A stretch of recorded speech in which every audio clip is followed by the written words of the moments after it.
शिक्षण मंडळ भगूर संचलित श्री एकनाथराव सहादू शेटे कला वाणिज्य आणि विज्ञान वरिष्ठ महाविद्यालय देवळाली कॅम्प तसेच inner wheel club of Deolali camp यांच्या संयुक्त विद्यमानाने महाविद्यालयातील विद्यार्थ्यांसाठी त्यांची जीवनशैली आणि आरोग्यविषयक व्याख्यान पार पडले।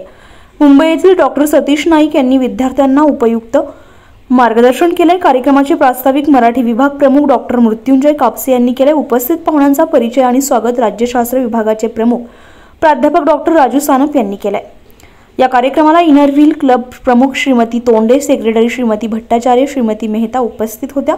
कार्यक्रमाच्या अध्यक्षस्थानी महाविद्यालयीन कार्यकारिणी समिती सदस्य तसेच शिक्षण मंडळ भगूर संस्था सदस्य निवेदिता आत्नी होत्या। त्यांनी विद्यार्थ्यांना आरोग्याचे महत्त्व आणि त्याची निरोगी जीवनशैलीचे महत्त्व विशद केले। कार्यक्रमाचे प्रमुख व्याख्याते डॉक्टर सतीश नाईक मुंबई यांनी आपल्या व्याख्यानातून तरुण वयात होणाऱ्या डायबिटीज, हृदयरोग आणि त्यावरील काही उपाययोजना सांगितल्या। यावेळी बोलताना ते म्हणाले की शरीर निरोगी असेल तरच मिळालेले यश टिकवता येईल।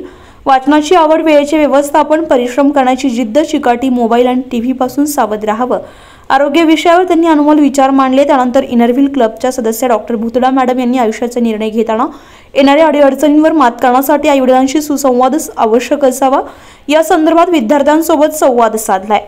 ग्रंथाली प्रकाशनचे डॉक्टर महेश खरे यांनीही विद्यार्थ्यांना मार्गदर्शन केले। कार्यक्रमाचे सूत्रसंचालन हिंदी विभाग प्रमुख प्राध्यापक प्राजक्ता जोशी यांनी केले। आभार प्राध्यापक सुरेश गंगावणे यांनी मानले। कार्यक्रमासाठी विद्यार्थ्यांनी भरभरून प्रतिसाद नोंदवलाय तर सामूहिक प्रसारणाने कार्यक्रमाचा समारोप झालाय। द हिंद न्यूज साठी प्रमोद रहाणे, देवळाली कॅम्प, भगूर।